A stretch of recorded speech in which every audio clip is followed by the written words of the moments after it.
ఇప్పుడు ఎక్కువ ఏదైతే తెలంగాణ ప్రజలు కోరుకున్నది ఉమ్, ప్రజాప్రభుత్వం రావాలి, మేము అనుకున్న ఏదైతే ఏ కళతోటి కాంక్షతోటి తెలంగాణ రావాలనుకున్నామో ఉమ్, మా సమస్యలన్నీ పరిష్కారం అయితే అని చెప్పి భావించి వారు కాంగ్రెస్ ప్రభుత్వాన్ని ఎన్నుకోవడం జరిగింది. వారు అనుకునే విధంగా ప్రజా పరిపాలన వచ్చి రేవంత్ రెడ్డి గారు ముఖ్యమంత్రి ఒకటొకటిగా అన్ని సమస్యల్ని పరిష్కరిస్తుంటే 100% చాలా సంతోషంగా ఉన్నాను.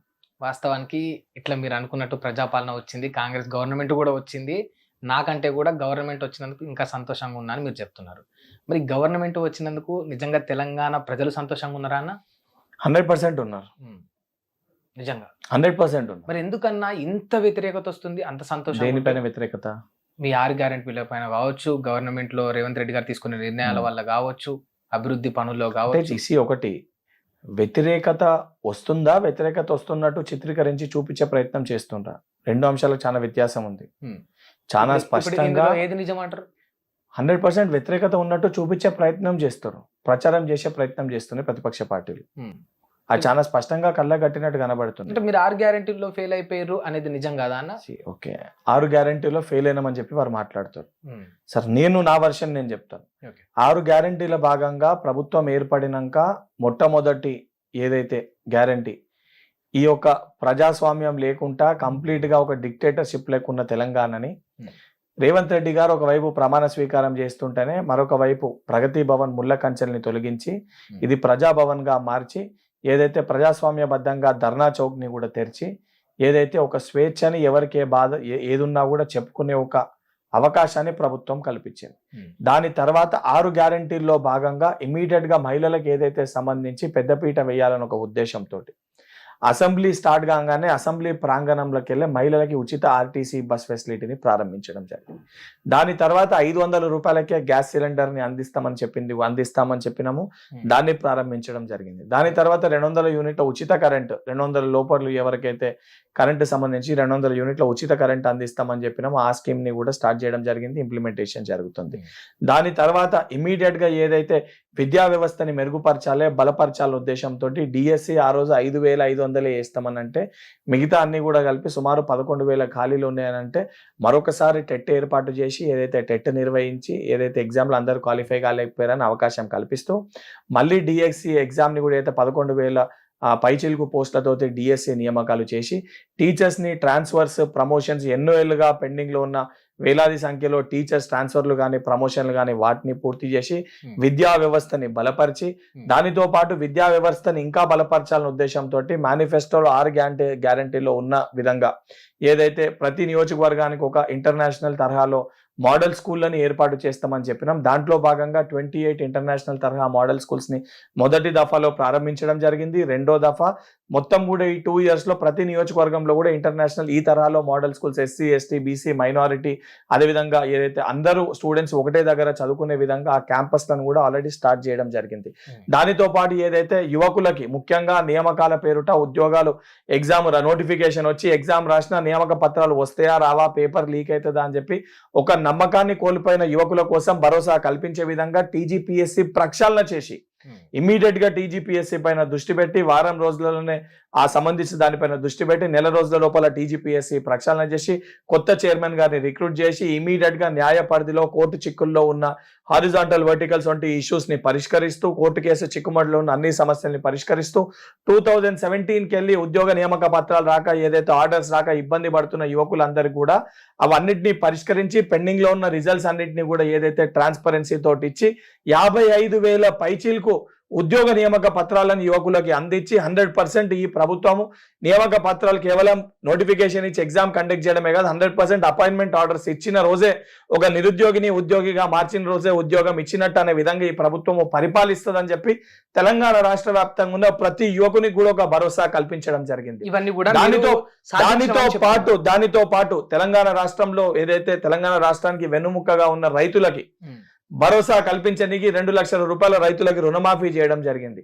అదే విధంగా పేదోళ్ళందరూ కూడా ఒక కళ ఉంటది, ఇల్లు ఉండాలి, ఇల్లు సాకారం చేసుకోవాలి, ఇల్లు కళ సాకారం చేసుకోవాలనే దానిలో భాగంగా ఇందిరమ్మ ఇల్లు ప్రతి నియోజకవర్గానికి 3,500 ఇందిరమ్మ ఇళ్ళని ప్రారంభించడం జరిగింది. పాత పెండింగ్ లో ఉన్న ఏదైతే డబుల్ బెడ్రూమ్ ఇల్లు చక్కగా కట్టగా పెండింగ్ లో ఉన్న వాటికి 150 కోట్లు పైచిలకు ఏదైతే నిధులు ఇచ్చి అవన్నిటిని పూర్తి చేసి లబ్ధిదారులకు అందజేయడం జరిగింది. దానితో పాటు ఇందిరమ్మ ఇల్లు ఏదో గతంలో దళారుల లెక్క ఎవరుండరు, దళార వ్యవస్థ ఉండొద్దు అని చెప్పని యాప్ను కూడా ఏదైతే ఇందిరమ్మ ఇల్లు అప్లై చేసుకోనికి ఏ రకంగా దానికి ఒక సిస్టమ్ పెట్టి ఒక యాప్ను కూడా ప్రారంభించడం జరిగింది. దానితో పాటు మహిళలకి పెద్దపీట వేయాలని చెప్పి గతంలో రాజశేఖర రెడ్డి గారి హయాంలో పావులా వడ్డీ రుణాలు ఉండే, మళ్ళీ ఈ రోజు వడ్డీ లేని రుణాలని తీసుకొని వచ్చి వారు తయారు చేసిన వస్తువుల్ని అమ్ముకోనికి ఏదైతే నైట్ బజార్ లెక్కున్న ఏదైతే మాదాపూర్ లో శిల్పారామం దగ్గర ఉన్న బజార్ ని కూడా వాళ్ళ వస్తువులు అమ్ముకొని కూడా దాన్ని కూడా ప్రారంభించడం జరిగింది. అంటే ప్రతి చోట కూడా ఏదైతే ఇచ్చిన గ్యారంటీలో ప్రతి ఒకటొకటిగా ప్రతి ఒక్క దాన్ని అమలు చేసుకుంటూ ఒక భరోసా కల్పిస్తూ అన్ని వర్గాలకి, పేద వర్గాలకి, రైతులకి, బడుగు బలహీన వర్గాలకి అందరు కూడా ఒక భరోసా కల్పించే దిశగా ఈ రోజు ప్రభుత్వం ఈ సంవత్సర కాలం పాటు పరిపాలన చాలా స్పష్టంగా పరిపాలన విధానంలో కనబడుతుంది. మీరు అంత పరిపాలన విధానం అంత గొప్ప కనిపిస్తే ఇప్పుడు మీరు చేసినామని చెప్పుకుంటున్నారు, కనిపిస్తుందని మీరు అంటున్నారు. మీరు ఓపిక గిన్నుడు కాదు, నేను చెప్పిన అన్ని కూడా మీరు 6 గ్యారంటీలు కాలేదు అన్నారు. నేను 6 గ్యారంటీల ప్రకారంగా ఏమేమి చేసినాం దానిపైన నేను స్పష్టత ఇచ్చాను. మీరు చేసిన వాటిపైన స్పష్టత ఇచ్చారు. ప్రతిపక్షాలు కేవలం చేయనివే చూపిస్తున్నాయి అని అంటున్నారు. మరి ప్రజలకు కూడా చేయనివే కనిపిస్తే గానీ చేసిన ఎవరు చూస్తారు? మీరు ఇప్పుడు ఇన్ని చెప్పిండ్రు, నేను కూడా చెప్తా మీరు చేయలేనివి, మీరు ఓడిపోయి చెప్పండి. మీరు మహిళలకు 2,500 వేస్తా అన్నారు, వేయలే. ఈ కళ్యాణ లక్ష్మి పథకం పైన తులం బంగారం ఇస్తా అని మీరే గొంతు చించుకొని మరి అరిచిండ్రు, ఇవ్వలే. ఉట్టి వాళ్ళు ఏదైతే ఆ పథకం ప్రవేశపెట్టారో అదే చెక్కులు అందించారు. రుణమాఫీ అన్నారు, ఆ రుణమాఫీ పైన చాలా వ్యతిరేకత ఉన్నది. బ్యాంకుల దగ్గర రుణమాఫీ డబ్బులు ఇవ్వలేదా?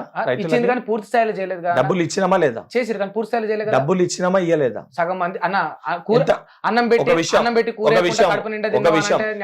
పెట్టి కూరేయకుండా కాదు, ఎక్కడైతే 10% మందికి ఎవరికైతే రాలేదో వాటిపైన కూడా సంబంధించిన ప్రజాప్రతినిధులు అవి ఏవైతున్నాయో డీటెయిల్స్ 30% అంటారు, మీరేమో వాళ్ళకి 10%. 70% వచ్చిన వాళ్ళే అంగీకరిస్తారు కదా.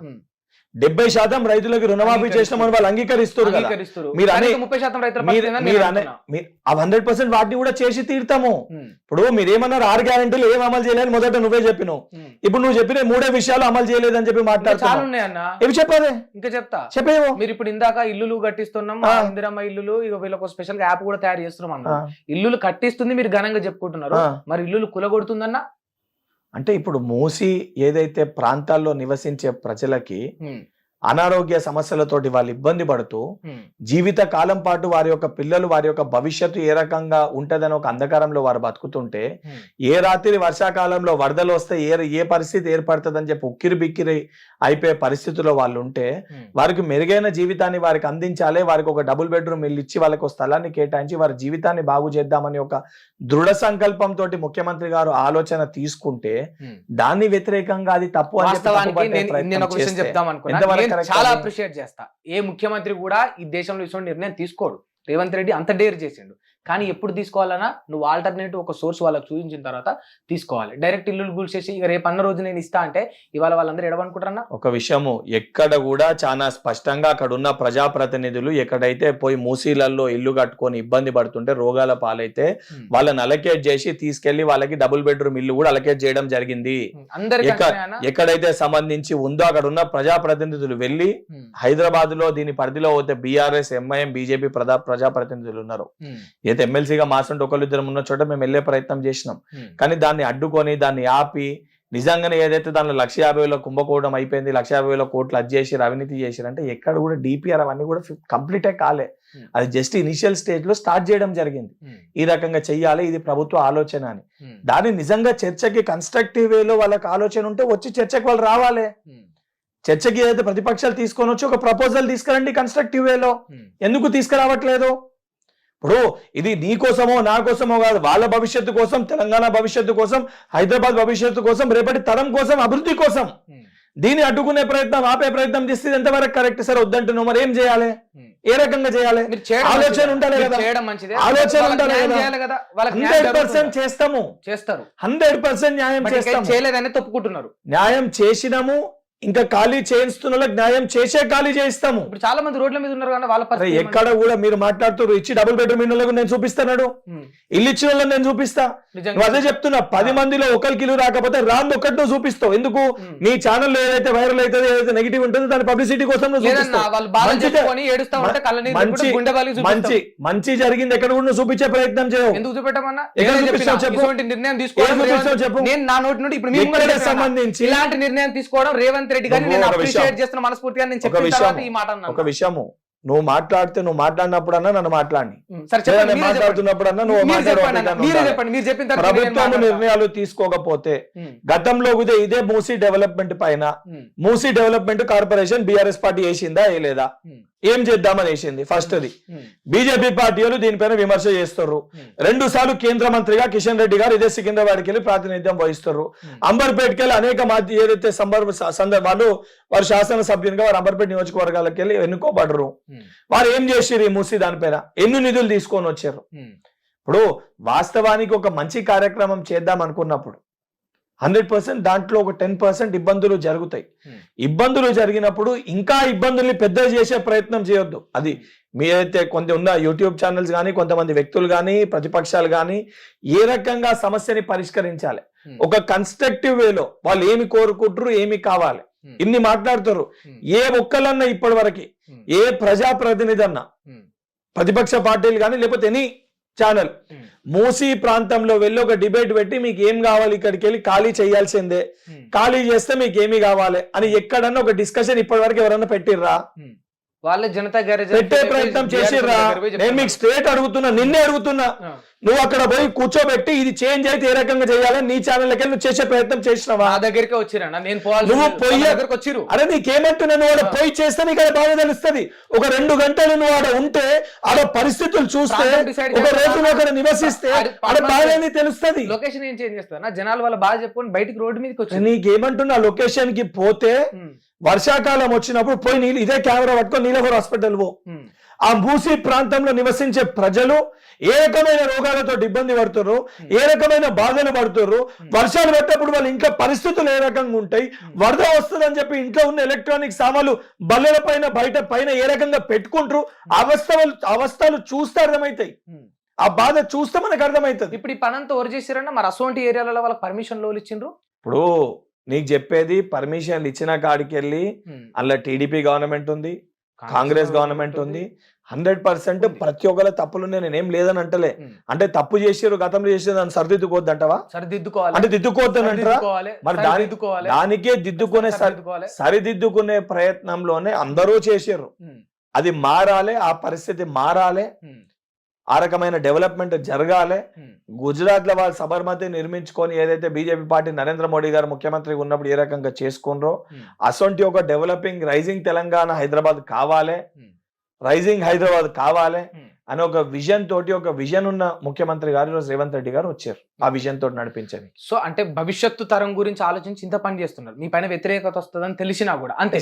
ఒకటి అంతే కదా అన్న, వ్యతిరేకత వచ్చినా రేపటి తరం కోసము భవిష్యత్తు కోసము మంచి జరుగుతుంది అని అంటే మీరు ఎంతకైనా పోతారు. 100% పోతారు, 100% వెళ్తాం. ఒక మాట్లాడుకోవచ్చు అన్న ఓపెన్ గా, దామగుండం ఫారెస్ట్ గురించి మీకు ఐడియా ఉందా? అక్కడ నావీ రేడర్ ప్రాజెక్ట్ ఒకటి వచ్చింది, ఐడియా లేదా? దామగుండం దగ్గర నావీ రేడర్ ప్రాజెక్ట్ ఒకటి వచ్చింది సెంట్రల్ గవర్నమెంట్ నుంచి. అక్కడ రిజర్వ్ ఫారెస్ట్ ను నరికేసి దాదాపు 12,000 చెట్లను నరికేసి అక్కడ ఒక ప్రాజెక్ట్ నిర్మించబోతుంది. ఏ ఇయర్ లో శాంక్షన్ అయింది అది? అది 2018లో. బట్ ఆ ప్రపోజల్ వచ్చి ఆగిపోయింది, హోల్డ్ లో పడిపోయింది. ఎందుకంటే రిజర్వ్ ఫారెస్ట్ లో చేయకూడదని. ఇప్పుడు మళ్ళీ ప్రపోజల్ తీసుకొచ్చారు, దానికి ఆమోదం రేవంత్ రెడ్డి గారు కూడా తెలిపినరు. ఇప్పుడు అక్కడ ప్రాజెక్ట్ నిర్మాణం కాబోతుంది. అక్కడ చెట్లను మెల్లమెల్లగా నరికేస్తాం. ఒక విషయం బ్రదర్, ఫారెస్ట్ ని సెంట్రల్ గవర్నమెంట్ ప్రాజెక్ట్ వస్తే దానికి ఉన్న పరిస్థితి ఏంది, దాన్ని ఏ రకంగా చేస్తుండ్రు, దానిపైన నాకు సబ్జెక్ట్ నాకు తెలిస్తే దానిపైన 100% నేను నీకు ఆన్సర్ చేస్తా. ఇప్పుడు నువ్వు ర్యాండమ్ గా లేదా నీ దగ్గర డాక్యుమెంటేషన్ ఉంటే ఇదే ఇంటర్వ్యూలో చూసుకొని నేను చెప్తా. నువ్వు ర్యాండమ్ గార్డ్ వచ్చింది ఏ ఇయర్ లో అడిగిందనంటే నువ్వు 18 or 23 అని చెప్పి కాంట్రాడిక్టరీ స్టేట్మెంట్స్ ఇస్తున్నావు. నువ్వు చెప్పే రెండిట్లోనే నీకు స్పష్టత ఉంటే 100% ఆ విషయం పైన నేను కనుక్కొని 100% దానిపైన కళ్ళకు కనిపిస్తుంది. అదే నీ కళ్ళకి కనబడితే అదే చెప్తున్నాను కదా. ఏ రకంగా 2018 లో వచ్చింది అని అంటే అది శాంక్షన్. ఇప్పుడు మొన్న కదా ఇప్పుడు Nirmal ethanol factory ethanol factory కూడా ఇట్లానే, ఇప్పుడు ఎథనాల్ ఫ్యాక్టరీ కూడా అందరు ఇట్లానే కోడై కూసారు. మీ ఆయాంలో మీరు ఎట్లా శాంక్షన్ చేస్తారు ఎథనాల్ ఫ్యాక్టరీ, అవన్నిటికీ పర్మిషన్స్, అప్రూవల్స్, ఎన్ఓసిస్ అవన్నీ కూడా పాత గవర్నమెంట్ లో వచ్చినాయి. మీరు అవన్నీ బయటికి వచ్చి రాగానే మన గవర్నమెంట్ క్యాన్సిల్ చేసింది. ఇప్పుడు ఏదైనా ఇష్యూ ఉన్నప్పుడు ఎవిడెన్స్ తో సహా బయటికి వస్తే 100% తప్పు అయితే పోయి ముఖ్యమంత్రి గారి దృష్టికి తీసుకొని వెళ్ళి ఇది ఎందుకు ఇచ్చిరని చెప్పి అడిగే స్వేచ్ఛ మాకుంది, అడుగుతాము. అది తప్పు ఇబ్బంది అయితే అక్కడ స్థానిక శాసనసభ్యులు ఉంటారు, లేదా అక్కడ ప్రతిపక్ష పార్టీ నాయకులు ఉంటారు, లేదా అక్కడ ప్రజలు, మీరు అనే మహబూబ్ నగర్ జిల్లాలో అంటే అది వారి సొంత జిల్లా, వారికి అక్కడ ఏదైతే వారితో మాట్లాడే వ్యక్తులు ఉంటారో వచ్చినప్పుడు 100% అసలు డెసిషన్స్ తీసుకొని ఆపేస్తారు. అసలు నిజంగా పరిస్థితి ఉంటే అది ఏదైతే ఈ రోజు, ఎందుకంటే ఎకో సిస్టమ్ కి అదే విధంగా నేచర్ ని కాపాడాలని ఒక ఉద్దేశంతో హైడ్రా, మూసి ఇవన్నింటిని తీసుకొని వచ్చినాం. ఎందుకనంటే రేపు ఢిల్లీ సొంటి పరిస్థితి హైదరాబాద్ కి రావద్దు, పొల్యూషన్ అయిపోయి అసలు ఒక పరిస్థితిలో మనం ఉండొద్దు, మనం పీల్చే గాలి కూడా విషమయ్యే పరిస్థితి ఉండొద్దు అనే ఆలోచనతోటి భవిష్యత్తును ఆలోచించి నిర్ణయం తీసుకుంటున్నాము. మరి 12,000 చెట్లు నరుకుతున్నారు అదే ఇప్పుడు నీకు దానిపైన నీకు స్పష్టత ఇచ్చిన దాని నీకు అక్కడ డాక్యుమెంట్ డాక్యుమెంట్ ఉంటే డాక్యుమెంట్ ఇప్పుడే చూపి ఆ డాక్యుమెంట్ ఉంటే షేర్ చేయి, దానిపైన ఏముందో ఏ రకంగా ఏందో నీకు క్లారిటీ ఇస్తా. నీకు దానిపైన డాక్యుమెంట్ క్లారిటీ ఇస్తా, ఇస్తే క్లారిటీ 100% దానిపై నీకు చెప్తాను. మీరు ఏ రకంగా నాకు కోఆపరేట్ చేస్తారో దీనికి అరే కోఆపరేట్ ఏముంది, నాకు ఆ డాక్యుమెంట్ ఇస్తే అది ఎప్పుడు శాంక్షన్ అయింది, ఎందుకు శాంక్షన్ అయింది, దాంట్లో ప్రొవిజన్స్ ఏంది, కాన్స్ ఏంది, ఎట్లా జరుగుతుంది, నిజంగా అన్నట్టు 12,000 చెట్ల అది ఎక్కడ పెడుతురు ఏందని 100% స్పష్టత ఇస్తే దానిపైన. ఇది బాధ్యతతోటి మాట్లాడే ప్రభుత్వము, బాధ్యతతోటి వ్యవహరించే ప్రభుత్వము, ఇది బాధ్యత గల ప్రజా ప్రభుత్వము. బాధ్యతతోటి మేము సమాధానం చెప్తున్నప్పుడు ఎవరికి భయపడాల్సిన అవసరం లేదు.